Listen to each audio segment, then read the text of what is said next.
Olá, seja muito bem-vindo, seja muito bem-vinda ao Entrevista Coletiva. Hoje nós vamos receber o prefeito de Jundiaí, Luiz Fernando Machado, para conversar um pouco sobre a pandemia, o que está sendo feito na cidade, para tentar amenizar também os impactos econômicos dessa pandemia que ainda estamos vivendo, e também sobre a vacinação. Comigo está a Zezé de Lima. Olá, Zezé, tudo bem? Tudo bem, Marcos? Olá para todos vocês. Tudo jóia, vamos lá? Vamos lá. Primeiro, dar as boas-vindas para o prefeito, prefeito? Seja muito bem-vindo à entrevista coletiva. Muito obrigado, Marcos Andrade, muito obrigado a Zezé de Lima pela oportunidade de juntos novamente conversarmos sobre aquilo que afeta as nossas cidades e, neste caso, especialmente a população que vive na região de Jundiaí. Muito obrigado pela oportunidade de estar com vocês novamente. Vai lá, Zezé, pode fazer a primeira. Oi, prefeito, tudo bem com o senhor? Tudo jóia, Zezé, graças a Deus. E você, tá bem? Também bem. Até agora escapei da Covid por aqui, tá? E o senhor? Eu tive a felicidade, viu, Zezé, de nesses últimos meses de convivência aqui com a pandemia também, de não me aproximar tão proximamente dela a ponto de pegá-la. Graças a Deus também, nesses últimos tempos, consegui, através da precaução, através dos protocolos que foram utilizados pela Prefeitura, ficar distante da contaminação desse vírus, Zezé. Bacana. Prefeito, desde o início da pandemia, Jundiaí é uma cidade que, obviamente, tem sofrido os impactos, porque isso o país todo sofreu, mas em nenhum momento, e eu falei várias vezes com o senhor no decorrer desse tempo, em nenhum momento Jundiaí teve assim, desesperada, igual grande parte das cidades paulistas. A ponto de, em alguns momentos, o senhor ter, inclusive, pedido ao próprio governador do estado que não fosse tão generalista em relação às regras, porque as regiões tinham as suas diferenças. O que aconteceu com Jundiaí para se manter assim numa situação, digamos, até privilegiada em relação aos outros municípios paulistas?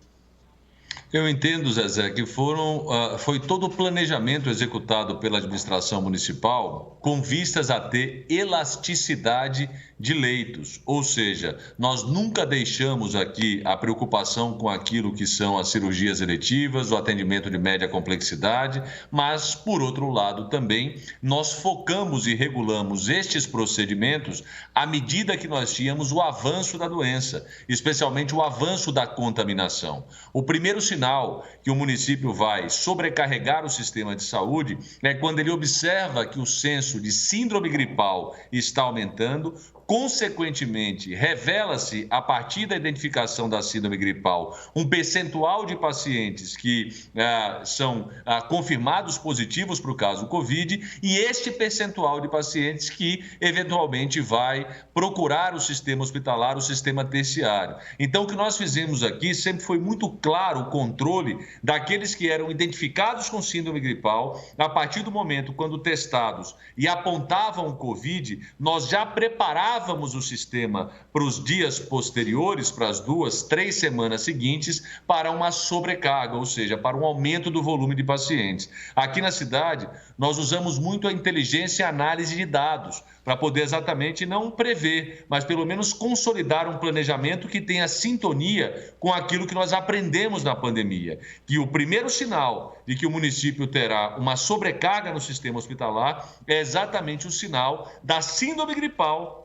acompanhada da confirmação dos casos Covid. Então, eu remeto à capacidade dos servidores públicos do município de Jundiaí, especialmente na área da saúde, e a capacidade de se fazer planejamento e antecipação. Nós sempre antecipamos aqui para poder não sobrecarregar a ponto de não ter como atendermos os nossos pacientes. Eu tenho muita felicidade em dizer, passado todos esses tempos de pandemia, de que apesar de ser uma cidade de referência para quase 1 milhão de habitantes na alta complexidade, complexidade, nós nunca tivemos 100% de ocupação de leitos de UTI nem enfermaria. E nós sempre tivemos o senso da organização de um sistema público que pudesse suportar essa quantidade de pacientes. Por isso, nós, por muitas vezes, lutamos para que o modelo de regionalização fosse aplicado, porque as decisões gerais, as decisões, por muitas vezes, que partem do aspecto de uma única decisão para todos os municípios, não se aplicavam, ou não se aplicava à época aqui ao município de Jundiaí. Por isso,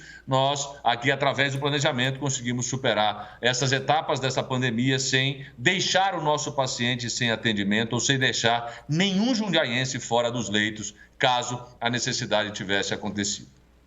Bom, em relação, nós tivemos assim em março, quando a variante P1, né, que é a variante amazônica, começou a se espalhar pelo país e pegou o estado de São Paulo em cheio, a gente teve assim um pico muito grande em todo o território paulista. Aqui em Campinas foi bastante dramática a situação. Como que foi aí em Jundiaí e qual que é a expectativa que as autoridades de saúde da cidade têm agora para essa tal variante Delta, que dizem ser até mais contagiosa? Eu fico até apavorada, porque para mim a P1 era o pior que eu já tinha visto na minha vida. Sim, Zezé, aqui também nós vivemos um momento de muita inquietude quando essa variante em março tomou conta da contaminação no estado de São Paulo e, de fato, uma ampliação muito drástica de casos foi observada e não foi diferente aqui. Mas volto a dizer que a organização do sistema permitiu que nós superássemos até mesmo esta variante sem necessariamente deixar os nossos pacientes atendimento, sem deixar os nossos pacientes sem o atendimento. No caso agora, que há um avanço claro da vacinação, você percebe claramente que há um avanço da vacinação, nós temos um cenário em que pese as variantes que nós estamos observando com muita atenção e preocupação, um cenário de queda. Hoje, nós podemos dizer com muita tranquilidade que o município de Jundiaí, a nossa região administrativa, e nós observamos com muito critério, ela tem tido uma redução do número de internações, uma redução do número de casos. Isso consequência, na nossa concepção, exatamente do processo de imunização que avança na cidade. E aqui, por exemplo, uma cidade de 424 mil habitantes, segundo dados do próprio IBGE, já 246.240 pessoas já tomaram a primeira dose. E parcela dessa população também já tomou a segunda dose da vacina. Isso é, na minha concepção, um cenário que a gente possa ter minimamente o otimismo, porque o otimismo percebe-se claramente que com o avançar da vacinação há uma redução na ocupação de leitos hospitalares. Aqui na cidade nós comprovamos isso com análise de dados. Nós percebemos claramente que o perfil de internação hoje é um perfil de internação diferente do que nós tínhamos, por exemplo, há um ano atrás. E isso se deve claramente ao processo de vacinação, de imunização em massa. Então, o que nós hoje temos de cenário, eu digo cenário otimista com relação ao que nós já vivemos, é exatamente em razão do processo de vacinação estar avançando. E esse processo de vacinação vai nos dando a segurança de que é muito importante para aquele que está nos assistindo confiar nas vacinas,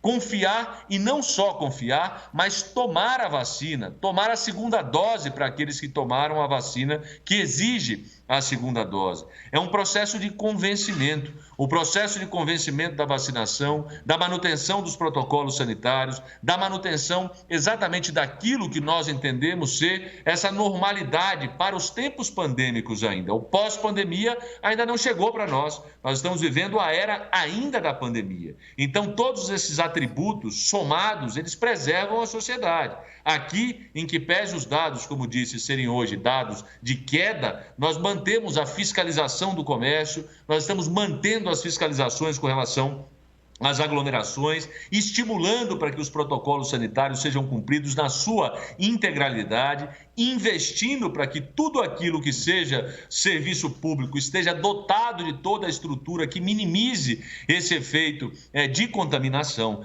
Então, acho que essa segurança, essa manutenção de foco, a crise, ela vai nos cansando, a pandemia, ela vai nos cansando, mas a figura do gestor público deve necessariamente ser a protagonista para manter a sociedade no foco, manter a sociedade focada exatamente nesses atributos que são atributos de preservação coletiva. O comportamento individual reflete o coletivo e aqui nós estamos trabalhando muito essa tese, muito essa concepção de que nós devemos nos preservar, porque nos preservando, preservamos também as outras pessoas.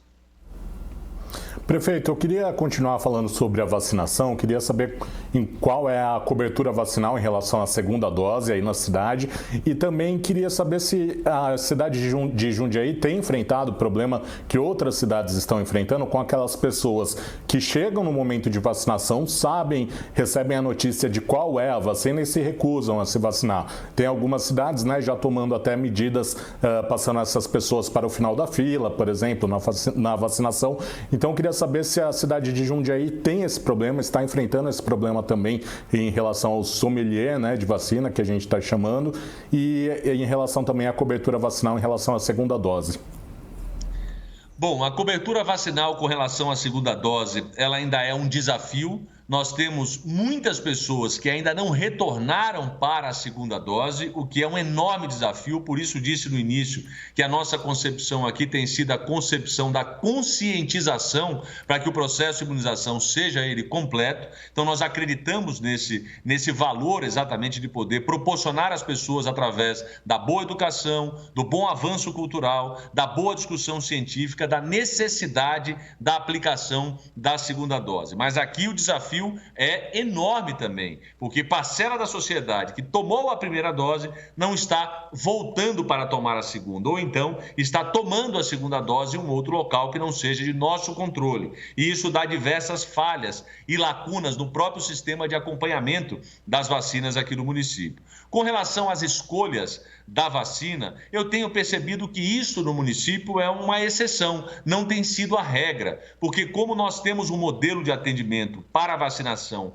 que é por agendamento, nós temos percebido que a cada etapa de abertura desses agendamentos, a população está cientificada de qual vacina ela tomará, porque nós já demonstramos no nosso sistema, à medida que ela se inscreve, qual vacina ela tomará. E as vacinas têm se esgotado. Se elas têm se esgotado, é porque não está aqui acontecendo em larga escala esse processo de escolha da vacinação. É claro que uma vacina composta e produzida num curto espaço de tempo, como as vacinas que vieram para o Covid-19, por muitas vezes cria-se sentimentos de preferência. Mas eu, particularmente, tenho orientado a população a seguir os critérios científicos. Veja os bons efeitos da vacinação por Coronavac no município de Serrana, onde reduziu-se drasticamente o volume de óbitos e de internações. Veja quando a Fiocruz fez também no município de Botucatu, a imunização coletiva.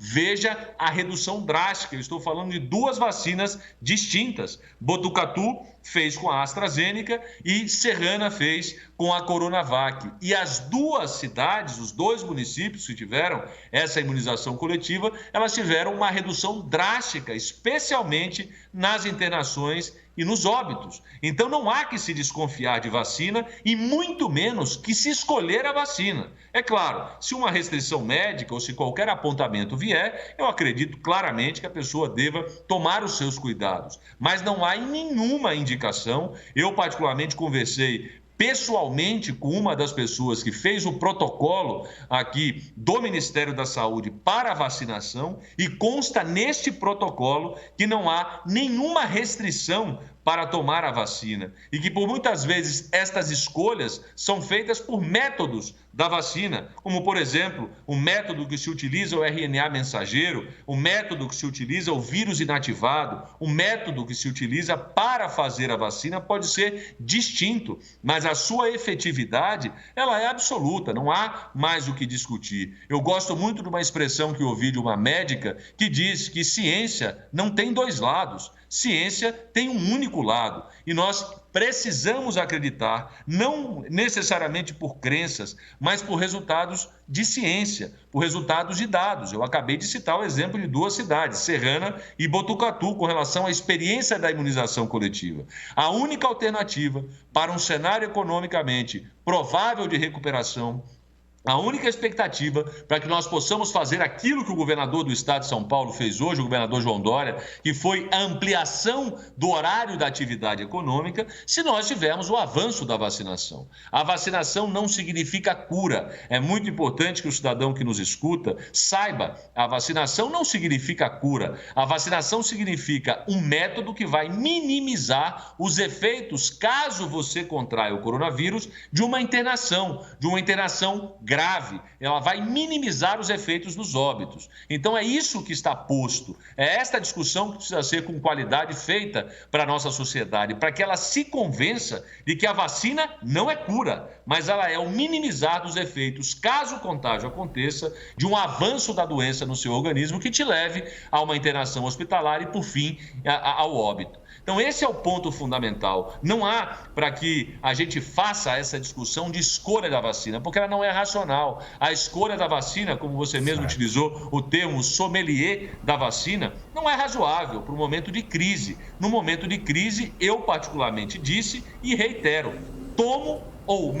tomaria a vacina disponibilizada para a minha faixa etária, porque eu acredito que esta oportunidade é uma enorme oportunidade, é uma grande bênção, é uma grande chance você poder hoje entregar o seu braço para a vacinação. É isso que nós temos feito aqui, um modelo de muito convencimento, para que a gente não tenha que estabelecer critérios e punições para aquele que queira vacinar e convencer as pessoas de toda e qualquer vacina, ela tem um efeito muito positivo, e o que comprova isso não é a retórica daqueles que falam, mas sim os dados que nós consolidamos a partir da aplicação da imunização em massa em 2 municípios com 2 distintas vacinas.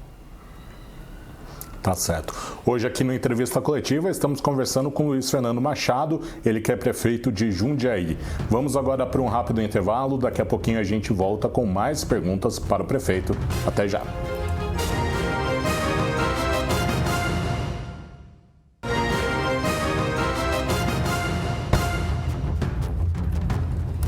Estamos de volta com a entrevista coletiva, hoje conversando com Luiz Fernando Machado, prefeito de Jundiaí. Zezé de Lima pode fazer mais uma pergunta para ele. Tá, olha, eu ainda teria perguntar como é que a economia está reagindo em função da pandemia, mas eu estou tão curiosa para falar um pouquinho de política. Prefeito, a gente deve ter no fim do ano aí prévias do PSDB. A gente tem Eduardo Leite, João Dória, Tasso Gereissati e o Arthur Vigílio, que disse que só entra na disputa por entrar e ele não tem muito interesse em ser apontado. Quem que o senhor vota? Quem que o senhor acha que é o candidato do PSDB ideal para as próximas eleições? Eu votarei, Zezé de Lima, nas prévias no candidato João Dória, do PSDB, porque acredito que ele teve o protagonismo e a coragem de fazer um enfrentamento para a questão da vacina e o enfrentamento político de um governo que foi negacionista. Então, na minha percepção política, em termos de dimensão, o Estado de São Paulo produz hoje um bom governo para a população paulista, para aqueles que moram no Estado de São Paulo, e eu acredito claramente que no processo de protagonismo e no processo de, por muitas vezes, confronto para a boa discussão no que diz respeito ao enfrentamento à pandemia, o governador do estado de São Paulo, o governador João Dória, teve a coragem para o enfrentamento. Então, eu não tenho a menor dúvida em que, pese por muitas vezes divergências com o próprio governador, que é do meu partido, ele teve um senso absolutamente de protagonismo quando ele buscou a vacina, quando ele por muitas vezes lutou contra todo um exército de negacionistas, trazendo protagonismo para o estado de São Paulo da produção, por exemplo, pelo Instituto Butantan, da Coronavac. Então, Zezé, eu não tenho muita dificuldade para assumir posições. O Eduardo Leite é um grande quadro, é um quadro jovem, é um quadro muito especial do PSDB, assim como o senador Tasso Gereissati, assim como também o ex-senador Arthur Virgílio. Mas, neste instante, eu acredito que para o enfrentamento de uma eleição que será seguramente muito importante para o Brasil, este candidato, o João Dória, é, na minha concepção, o candidato que pode melhor representar o PSDB nas eleições de 2022. Prefeito, a cidade de Jundiaí apareceu aí como a melhor colocada, né, entre as cidades brasileiras no ranking Cidades do Futuro, que é um ranking internacional. O que significa isso e por que é importante ter esse posicionamento e para atrair também investimentos estrangeiros para a cidade? Bom, Marcos, hoje nós percebemos claramente que há no mundo um senso de deslocamento do capital e dos investimentos muito grande, muito alto. Então, quando você recebe o credenciamento de um organismo tão importante, que é ligado ao Financial Times, que analisa economias do mundo e cidades que são passíveis para recebimento de grandes investimentos, e você percebe que o seu município lidera no Brasil esse ranking, que é o caso do município de Jundiaí, é razão de muito orgulho, de muita felicidade. E por que é razão de orgulho e felicidade? Porque os tempos de pandemia, eles necessariamente farão com que o gestor público tenha que manter os empregos da sua cidade, manter as indústrias que estão instaladas, as empresas que estão instaladas nos seus municípios. E, além disso, buscar novas empresas e novos investimentos. Está muito claro que o Brasil enfrenta hoje um dos piores momentos com relação à empregabilidade. E quando você tem a divulgação deste modelo de gestão e governança feita em Jundiaí para o mundo, significa a nossa capacidade de absorver novos investimentos. Nós temos hoje em Jundiaí cerca de 160 multinacionais de 25 nacionalidades distintas. E em meio à crise pandêmica que nós estamos vivendo, na última semana recebi uma empresa peruana aqui no meu gabinete anunciando investimentos na cidade, anunciando mais investimentos em Jundiaí. Então, o que eu acredito com muita clareza, Marcos? Eu acredito que a cidade boa é a cidade que tem emprego. Eu acredito com muita clareza que a melhor forma que nós temos que buscar para distribuir renda no país é exatamente a partir da oportunidade do emprego. Não há política social de desenvolvimento e distribuição de renda maior que a do emprego. E no momento em que o país discute uma recessão, o país discute um nível de empregabilidade muito baixo, ter a cidade protagonista nesses diários internacionais, em que as empresas, por muitas vezes, se espelham para escolher as suas cidades, é muito bom. Bom é morar numa cidade que as pessoas têm oportunidades, têm emprego, têm chance de poder, ao final do dia, voltar a casa e levar o sustento da sua família. É isso que nós temos buscado aqui. Felizmente, esses jornais, esses diários de economia, não só o Financial Times, como outros organismos também, vêm sempre apontando o protagonismo do município de Jundiaí. Nós estamos sempre muito preocupados com a manutenção dos empregos existentes aqui e a abertura de novas empresas para que possa fomentar mais empregos para o jundiaense. Prefeito, olha, uma pergunta, 1 minuto para a resposta. Sobre a questão da água. A água está sendo uma questão aí em Jundiaí nesses tempos agora? Tá. Aqui também nós discutimos, Zezé, ainda sem o censo do racionamento. E nós somos uma cidade que temos uma represa cuja capacidade de armazenamento de água chega a 9 bilhões de litros de água. Eu fiz um alteamento da represa no governo anterior e aumentamos ainda mais 1 bilhão de litros de água nessa capacidade de armazenamento.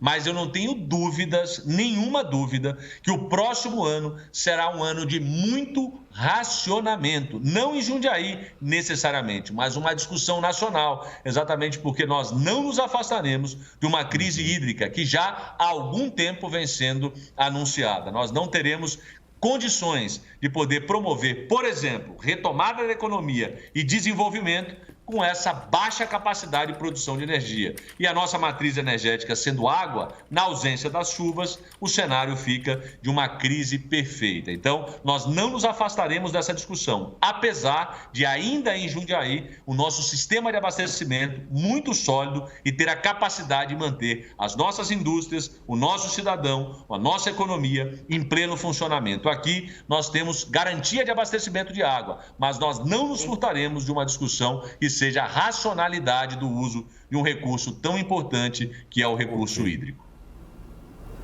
Ok, eu queria agradecer muito a participação do prefeito de Jundiaí, Luiz Fernando Machado, aqui na entrevista coletiva. Muito obrigado, prefeito, até a próxima. Muito obrigado, Marcos Andrade, muito obrigado, Zezé de Lima, é uma satisfação enorme sempre estar próximo de vocês. Tenho uma ótima participação. Zezé, um beijão aí para você. Obrigado, amigo. Tchau, tchau. Tchau, pessoal. Um abraço. E a você, muito obrigado pela sua companhia e até a próxima. Tchau, tchau.